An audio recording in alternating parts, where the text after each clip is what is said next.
আমি শিওর আজকের এই ভিডিওর পরে আপনাদের অনেকেরই ডিসিশন যাবে পাল্টে। হয়তো এই দুটো ডিভাইসের মাঝে যে কোনো একটা কেনার চিন্তা করছিলেন, বাট ভিডিওর পরে ডিসিশন চেঞ্জ করে হয়তো এটাও কিনতে পারেন, আইদার এটা বাদ দিয়ে আপনি এটাও কিনতে পারেন।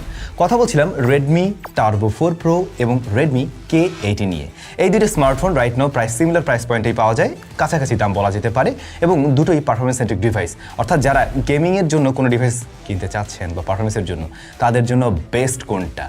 গত পরশুদিন বোধহয় আমরা একটা ভিডিও দিয়েছিলাম টপ 3 গেমিং বা পারফরমেন্স সেন্ট্রিক ডিভাইস, সেখানে এই দুটো ডিভাইস ছিল এবং আপনারা তখন কমেন্ট করছিলেন ভাই এই দুইটার মাঝে আমি কোনটা কিনবো, একটা কম্প্যারিজন দেখেন। অলরাইট, আজকের ভিডিওতে সাইড বাই সাইড সব কিছুই কম্পেয়ার হয়ে যাবে। আর হ্যাঁ, দুইটা নিয়ে ডেডিকেটেডলি মনে হয় 2-3টা কন্টেন্ট আমাদের চ্যানেলে দেওয়া আছে, আপনারা চ্যানেলে দেখে নিতে পারেন, সেই ক্ষেত্রে আরও ইন ডিটেলে সব কিছুই ক্লিয়ার হয়ে যাবেন। এখন শুরুতেই বলে নিচ্ছি দুইটা ডিভাইস আপনারা কোথায় পাচ্ছেন। SMS গ্যাজেটে পেয়ে যাবেন দুটোই, এবং বর্তমানে যে প্রাইসটা আমি বলছি এই প্রাইস সেগমেন্টে আপনারা পাবেন। শুরুতে যদি বলি দুইটা স্মার্টফোনের জন্মসাল কত, কোনটা আগের কোনটা পরের, যদি মডেল ওয়াইজ ভাবে দেখতে চান, সেক্ষেত্রে রেডমি টার্বো 4 প্রো এটা এপ্রিলের 24 তারিখে এসেছিল 2025-এর। অন্যদিকে রেডমি K80 এই স্মার্টফোনটা নভেম্বরের 27 তারিখ আসে 2024-এর। তার মানে বয়সের দিক থেকে এটা একটু বেশি, একটু পুরাতন মডেল রেডমি K80। খুব যে পুরাতন এমনও না, কিন্তু তারপরেও লেটেস্ট হিসেবে আমি এগিয়ে রাখবো রেডমি টার্বো 4 প্রোকে। এরপর যদি আমরা IP রেটিং দেখি, IP68 দুটোতেই থাকছে, সুতরাং এই জায়গায় সমান থাকলো স্কোর। এরপর আমরা যদি ডিসপ্লে সেকশনে আছি, প্রথমত রেডমি টার্বো 4 প্রোর ডিসপ্লে সাইজটা একটু বড়, যার সাইজ 6.83 ইঞ্চ। অন্যদিকে রেডমি K80 এর ডিসপ্লে সাইজ হচ্ছে 6.67 ইঞ্চ। বরং আমার কাছে পার্সোনালি আর কি এই ডিসপ্লের সাইজটা খুবই স্ট্যান্ডার্ড মনে হয়, অনেক বেশি বড় না, অনেক ছোটও না, খুবই স্ট্যান্ডার্ড একটা সাইজ বলে আমার কাছে মনে হয়েছে। এবং এই ফোনটা হাতে নিয়ে কমফোর্টেবল ফিল বেশি পাবেন, কারণ এটা অনেক বেশি বড়সড় একটা ফোন না। K80 এর ক্ষেত্রে আমরা OLED প্যানেল দেখছি, 120 Hz পর্যন্ত হাই রিফ্রেশ রেট দেয় এবং 32 ইঞ্চ পর্যন্ত পিক ব্রাইটনেস দেয়। অন্যদিকে টার্বো 4 প্রোতে AMOLED প্যানেল রয়েছে 120 Hz হাই রিফ্রেশ রেটের এবং 32 ইঞ্চ পিক ব্রাইটনেসের। তবে অবশ্যই দুইটা স্মার্টফোনের ডিসপ্লের তফাৎ আছে হিউজ একটা জায়গায়, তাহলে resolution. First of all Redmi K80 এর ডিসপ্লে সাইজটা একটু ছোট, কিন্তু রেজুলেশন এখানে অনেকটাই বেশি টার্বো 4 প্রোর তুলনায়, যে কারণে সবকিছু অনেক বেশি শার্প মনে হয়, দেখতে আরো বেশি বেটার মনে হয়। কালার রিপ্রোডাকশন প্রায় দুটা কাছাকাছি, বাট আপনার কাছে ওই শার্পনেস ডিটেলের কারণে বেশি বেটার মনে হবে রেডমি K80 ডিসপ্লেটাই। এখন যদি দুইটার চিন বেজেল এরিয়া দেখেন, আপনার কাছে টার্বো 4 প্রো এবং K80 দুইটার ক্ষেত্রেই বেজেল এরিয়া অলমোস্ট একই রকম লাগলেও, যেহেতু টার্বো 4 প্রোর প্যানেলটা একটু বড়, সেই তুলনায় বেজেল এরিয়া সেম, সুতরাং টার্বো 4 প্রোকে দেখতে আর একটু ইমার্সিভ লাগে। তবে পাঞ্চল কাটার বোধহয় K80-র কিছুটা ছোট। দুইটা স্মার্টফোনের এই ডিসপ্লের কালার রিপ্রোডাকশন খুবই ভালো, অর্থাৎ ভিভিড ভাইব্রেন্ট কালার দেয়, একদম ন্যাচারাল তো না, তবে একটু ভাইব্রেন্ট কালার দেয় দুইটা স্মার্টফোনে। যদিও বা আপনি যদি সাইড বাই সাইড দেখেন, সেক্ষেত্রে কালারের কিছুটা তারতম্য লক্ষ্য করবেন, বাট এই জায়গাটা আপনাদের উপরেই থাকে আসলে। তাছাড়া আমরা যদি কম্পেয়ার করে টাচ রেসপন্স বা হাই রিফ্রেশ রেটের ব্যাপার, এই জায়গাগুলোতে পুরোপুরি সেমই মনে হয়েছে, এখানে কোনো তফাৎ আমার মনে হয়নি আসলে। K80-র ক্ষেত্রে আমরা জানি কর্নিং গরিলা গ্লাস 7i এর প্রোটেকশন রয়েছে, টার্বো 4 প্রোর ব্যাপারটা আসলে ক্লিয়ার না, তেমন কোনো জায়গায় তেমন কোনো তথ্য পাইও নাই। সো সব মিলে ডিসপ্লের কাতারে আমি এগিয়ে রাখবো কিন্তু রেডমি K80-কেই। First of all size, resolution and protection. বদ্দা পরবর্তী বিষয়ে অবশ্যই যাব, বাট আমাদের টাইজোতে আসতে চলছে আপনাদের জন্য জার্সি। যেহেতু বিশ্বকাপ, ফুটবল বিশ্বকাপ চলে আসতে চলছে, সুতরাং আর্জেন্টিনা, ব্রাজিল এদের তো জার্সি রাখা উচিতই। সো আপনাদের জন্য আমরা জার্সি নিয়ে কাজ করতে চলছি খুব শীঘ্রই। আমি পরবর্তীতে আপডেট করে দিব, জানিয়ে দিব কি অবস্থা কি। আপনারা আমাদের ওয়েবসাইটে নজর রাখতে পারেন taizo.com.bd। এবার আমরা চলে আসি পারফরমেন্সে। দুইটা স্মার্টফোন এই মুহূর্তে কিনলে আপনি out of the box android 16-এই রান করতে দেখবেন, অর্থাৎ অলরেডি দুটোতেই অ্যান্ড্রয়েড 16 আপডেট চলে আসছে। রেডমি টার্বো 4 প্রোতে রয়েছে স্ন্যাপড্রাগন 8s Gen 4, অন্যদিকে K80-তে রয়েছে কিন্তু স্ন্যাপড্রাগন 8 Gen 3। K80-র স্টোরেজ টাইপ UFS 4.0 আর টার্বো 4 প্রোর স্টোরেজ টাইপ UFS 4.1। দুইটার একটাতেও কোনো কার্ড ব্যবহার করতে পারবেন না, সুতরাং আপনারা আগেই ডিসিশন নিয়ে নিন কত জিবি ভ্যারিয়েন্ট কিনবেন। এখন দেখুন এখানে যে SoC, আপনি যদি সংখ্যা বা আমরা নাম অনুযায়ীও দেখি আস্তে আস্তে নাম্বার বাড়ে, ওটা বড় হয়, সেই হিসাবে মনে হতে পারে রেডমি টার্বো 4 প্রোর যে স্ন্যাপড্রাগন 8s Gen 4 রয়েছে, এটাই বরং বেশি পাওয়ারফুল স্ন্যাপড্রাগন 8 Gen 3 তুলনায়। বাট প্রকৃতপক্ষে পিক পারফরমেন্সটা ধরে রাখতে পারবে বা দিতে পারবে K80 স্ন্যাপড্রাগন 8 Gen 3 একটা ফ্ল্যাগশিপ চিপ, এবং এটা একেবারে হাইয়েস্ট পারফরমেন্সে গিয়েও বেস্ট আউটপুটটা দিতে পারে। বিশেষ করে সিঙ্গেল করে অনেক বেশি এগিয়ে থাকবে কিন্তু K80। বাট পাওয়ার এফিসিয়েন্ট কোনটা? অবশ্যই Redmi Turbo 4 pro. Redmi Turbo 4 pro ব্যাপারটা হচ্ছে এটা খুবই ব্যালেন্স একটা পারফরমেন্স দেবে, খুব বেশি ব্যাটারি বার্ন করবে না, একই সাথে মাল্টি করে গিয়ে আবার প্রায় সিমিলার রেজাল্ট দেবে। আর অন্যদিকে K80 ব্যাপারটা হচ্ছে ও হেভি লোডে খুব বেটার স্ট্যাবিলিটি ধরে রাখতে পারবে। যারা গেমিং টাইমে মানে অনেক লং টাইম গেমিং করেন, ভারী ভারী গেম খেলেন, সেই ক্ষেত্রে বরং এটাই আপনাকে বেস্ট আউটপুট দিতে পারবে। তবে স্টোরেজ টাইপের একটা ব্যাপার আছে, এটা কিছুটা লেটেস্ট, কিছুটা এগিয়ে থাকে, তবে এখানের তারতম্য খুবই ক্ষীণ। থার্মাল ম্যানেজমেন্ট বা গরম হওয়ার প্রসঙ্গে বলতে গেলে দুটো স্মার্টফোনের এই বডি ফ্রেম হচ্ছে গিয়ে অ্যালুমিনিয়াম বিল্ড, এবং যে কারণে হয় কি মোটামুটি 38-40-এর ঘরে আসলে পরেই এগুলো বেশ হিট মনে হয়। তবে তুলনামূলকভাবে রেডমি টার্বো 4 প্রো একটু বেশি গরম হচ্ছে বলে আমার কাছে মনে হয়েছে।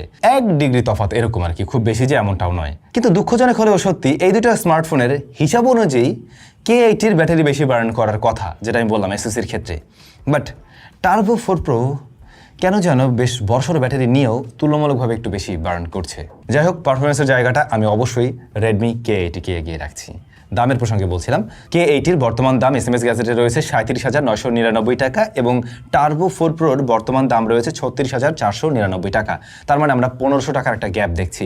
এখন 1500 টাকা বাড়াতে হচ্ছে মানে 1500 টাকা তো বেশিই যাচ্ছে আপনার পকেট থেকে, রাইট? সেই বেশি যাওয়ার কারণে কিছু বিষয় অলরেডি আমরা এখানে বেশি পাচ্ছি। এখন আপনি ডিসিশনটা চাইলেও চেঞ্জ করতে পারেন যে আর 1500 টাকা বাড়িয়ে পারফরমেন্সের জন্য বরং এটাকে চয়েস করবেন কিনা। আচ্ছা, আরও ভালো করে ডিসিশন নিতে পারবেন যদি আমরা ক্যামেরায় চলে যাই। দুইটা স্মার্টফোনের রিয়ারে আমরা দেখতে পাই 50+8 আর ফ্রন্ট ফেসিং ক্যামেরা 20। তো আক্ষরিক করতে মনে হচ্ছে যে একদমই সেম সেটআপ সেম রেজাল্ট দিবে, বাট না, রেজাল্ট অবশ্যই আলাদা, দুইটার আইএসপিও আলাদা। আবার ভিডিও রেকর্ড করতে পারে K80 8K-তে 30 FPS-এ, 4K 60 তো করতে পারবেনই, এটার ক্ষেত্রে 4K 60 FPS আপনারা করতে পারবেন। বাট ছবির রেজাল্ট যদি সাইড বাই সাইড দেখেন, dynamic range handle, white balance এবং হেভি এক্সপোজার কন্ট্রোলিংয়ে অবশ্যই অনেকটা বেশি এগিয়ে থাকে কিন্তু রেডমি K80। খুবই আশ্চর্যজনক বিষয়, আমি মানে যখন দুটো স্মার্টফোন সেপারেটলি আলাদা আলাদা ব্যবহার করছিলাম বা দুইটা তো আসলে একটা ভালো গ্যাপ দিয়ে আসছে, তখন মনে হচ্ছিল মনে হয় K80-র তুলনায় টার্বো খুব একটা খারাপ হবে না। বাট এখন যখন সাইড বাই সাইড দেখতে যাচ্ছি তখন খুব ভালো করে বোঝা যাচ্ছে K80 ফার বেটার এটার চাইতে। বিশেষ করে dynamic range handle, low light, corner area ছবির সব জায়গাগুলোতে দেখবেন K80-র ডিটেলের পরিমাণ ভালো। বাট হ্যাঁ, K80 কালারটা একটু বেশি বুস্টেড, একটু ওয়ার্মের দিকে নিয়ে প্রেজেন্ট করে। দুইটা স্মার্টফোনের একটা স্মার্টফোনের কালারও আপনি অ্যাকুরেট পাবেন না, দুইটার কালারেই কিছুটা টুইকটেড। টার্বো 4 প্রো কালারটা ন্যাচারালের একটু বেশি কাছাকাছি, এইটার কালারটা একটু বেশি ক্রিস্প, একটু ভাইব্রেন্ট।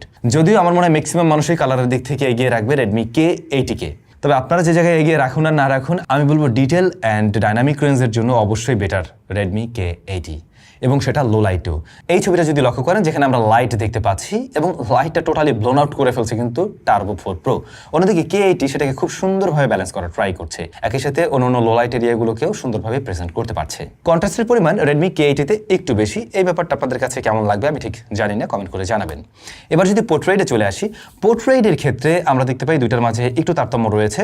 যেমন আপনাকে টার্বো 4 প্রো 2x পর্যন্ত দিবে, যেখানে K80 দিচ্ছে 1.4x। সুতরাং বডি শেপটা দেখতে বেশি বেটার মনে হয় টার্বো 4 প্রোতে, কিন্তু ছবি তোলার পরে আপনার প্রসেসিং ডিটেলের পরিমাণ বেশি মনে হবে আপনার K80-তে।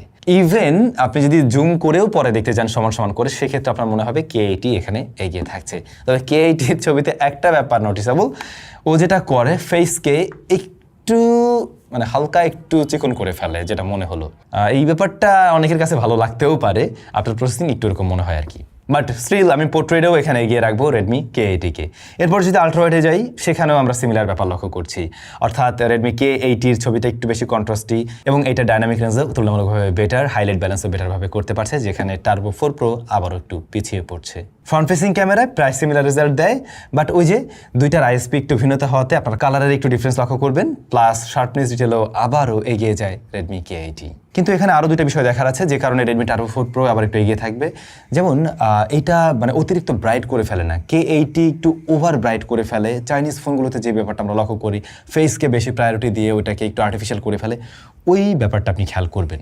সো ফ্রন্ট ফেসিং ক্যামেরায় দুইটা দুইভাবে একটু এগিয়ে থাকে, সুতরাং এই জায়গাটা সমানই রাখছি। বাট ওভারঅল ক্যামেরা সেকশনে রেডমি K80 এগিয়ে থাকে। স্টেরিও স্পিকার আছে দুটো স্মার্টফোনেই, K80-র তুলনায় এখানে আমার টার্বো 4 প্রোকে কিছুটা বেটার মনে হচ্ছে, লাউডনেস অ্যান্ড মনে হলো একটু সাউন্ডের ডেপটা বেশি, বাট ক্ল্যারিটি দুটোর জায়গায় সমান আছে। অপটিক্যাল ফিঙ্গারপ্রিন্ট স্ক্যানার আছে টার্বো 4 প্রোতে, অন্যদিকে K80-তে আল্ট্রাসনিক, যেটা যথেষ্ট ফাস্ট অ্যান্ড একুরেট। এমনকি এটার পজিশনটা ফ্ল্যাগশিপ স্মার্টফোনের মতোই, সুতরাং এটা মানে রিজার্ভ করাটাও অনেক বেশি সহজ। ব্যাটারির ক্ষেত্রে আমরা দেখছি টার্বো 4 প্রোতে রয়েছে 7550 mAh এবং 90 ওয়াটের চার্জিং সিস্টেম, এর বক্স আপনারা পেয়ে যাবেন। প্লাস এটা আবার reverse charging technology support 92.5 watt. অন্যদিকে K80-তে দেখছি 6550 mAh এবং 90 ওয়াটের চার্জিং সিস্টেম রয়েছে, বাট এটাতে রিভার্স চার্জিং টেকনোলজি নেই। রিভার্স চার্জিং টেকনোলজি যদি প্রয়োজন হয় তাহলে অবশ্যই এগিয়ে থাকবে Redmi Turbo 4 pro, but battery backup তুলনামূলকভাবে বেশি হওয়ার কথা তো রেডমি টার্বো 4 প্রোতে, রাইট? কিন্তু এই জায়গাটায় এসে প্রায় সেম রেজাল্ট দিচ্ছে দুইটা স্মার্টফোন।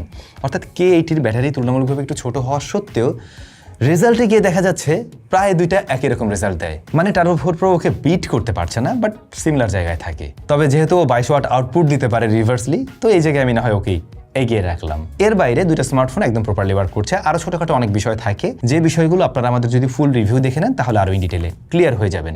বাট মেইন যে বিষয়গুলোতে আসলে তারতম্য রয়েছে, যে জায়গায় এসে আপনারা কনফিউজড যে আসলে 1500 টাকা কম দিয়ে এটাই কেনা উচিত নাকি একটু বাড়িয়ে রেডমি K80 নেওয়াটা বেটার, আই হোপ আপনারা ক্লিয়ার।